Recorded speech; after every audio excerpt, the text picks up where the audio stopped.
If you have dreams of going for long Sunday drives or any kind of drive with your new puppy, but your puppy hates the car, then you're in the right place. Today, we're going to give you 5 easy steps to help your puppy love the car and overcome any kind of fear or negative association that she might have. Michelle here with How to Train a Dream Dog.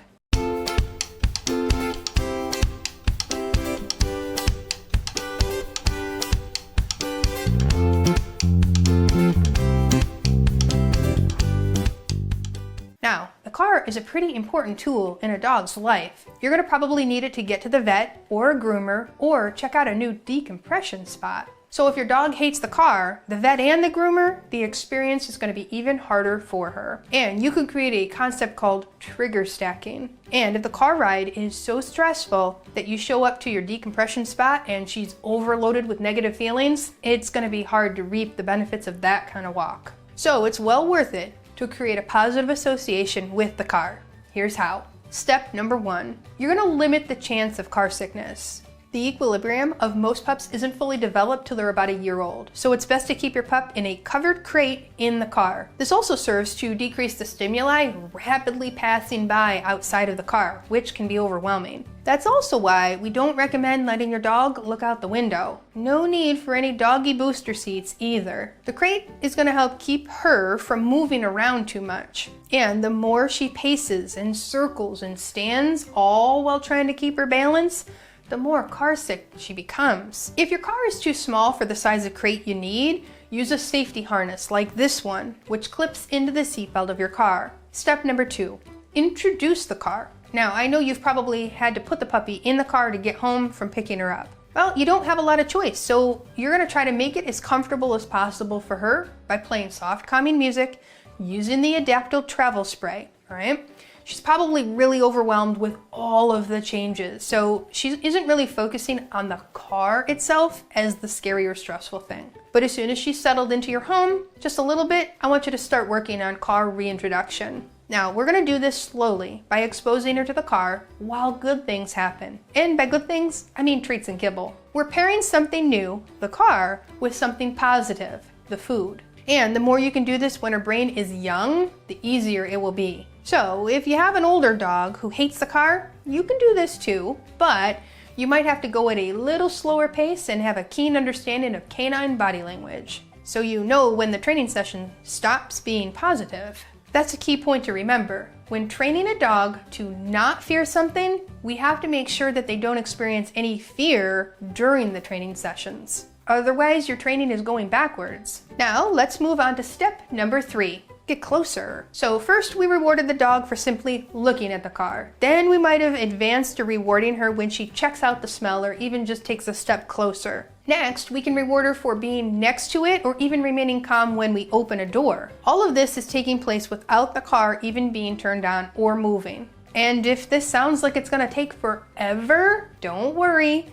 These training sessions are often just a minute or 2 at a time and can take place multiple times a day. I really can't tell you how long the process is going to take because you have to advance at the steps only as your dog is comfortable. If you haven't seen this video, you're going to want to review it before you start this process. It's going to help you notice when your dog is feeling comfortable and when you can advance in the training, or when your dog needs to take this process more slowly. Now, you can advance to step 4 once your dog is completely unfazed by the sight of the car and walking around it. Now it's time to work up to getting inside. We need to make sure we aren't adding stress to the situation, so I want you to be careful when it comes to getting your dog in the car. If you can, please avoid lifting her up. Now, you could accidentally put some stress on her body that's uncomfortable, or you could be moving her faster than she'd like to go. I recommend doggy stairs or a ramp that you can use for her to get in and out at her pace. And if the stairs themselves are a little too intimidating for your dog, work on them inside your house with a couch or a set of stairs or just at the lowest level. One of my students, Shirley, recently worked with her dog, Mookie, on being more comfortable in the car. She has a daily routine of dropping the kids off at school and picking them up, and she wanted Mookie to come along.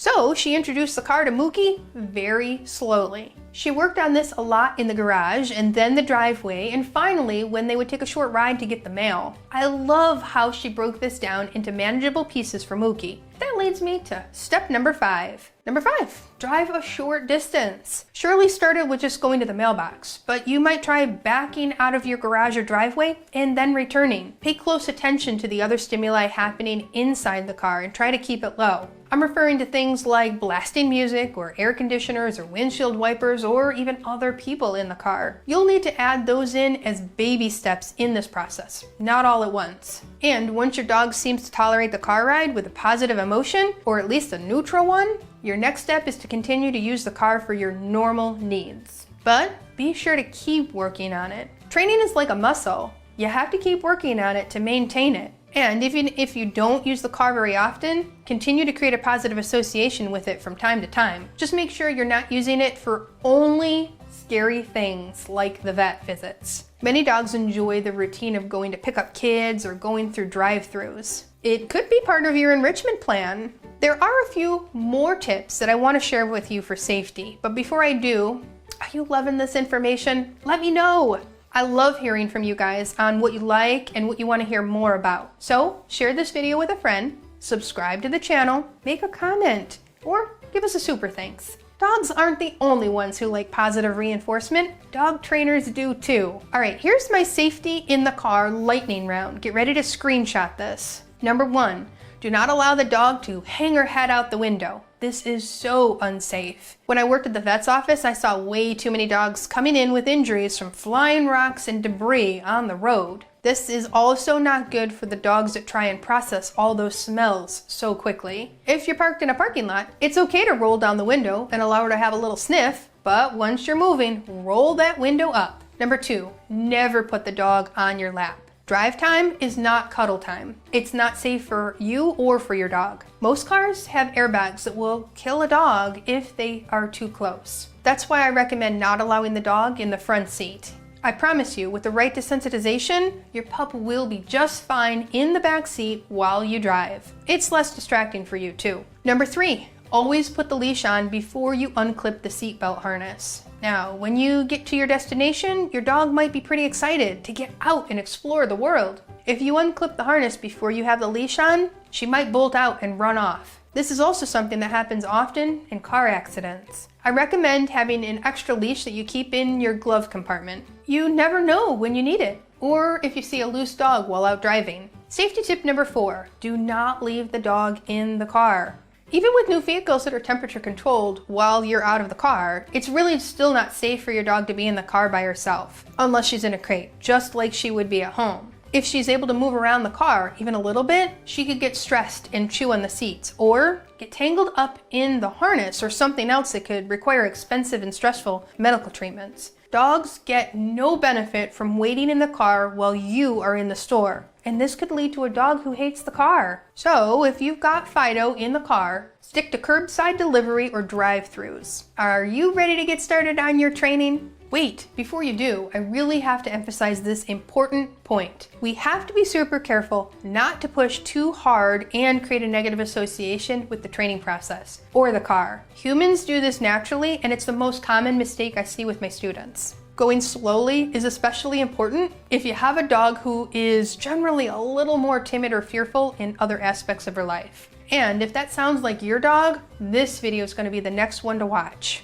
When you watch that video, I want you to pay close attention to the threshold concept, which will help you determine how close you are to the car when you start your training process. Remember that it's not healthy for a dog to experience prolonged stress or fear, and dogs who are chronically stressed, they don't live as long. So do your dog a favor and help them through this situation in a positive and loving way. And if you need help creating a personalized plan for overcoming fear, well, you know where to find your favorite dog trainer. Pickles and I, well, we're just ready to go to his favorite decompression spot now. So drop a comment below if you have any questions, or you just want to tell us where you'd like to go in the car with your dog.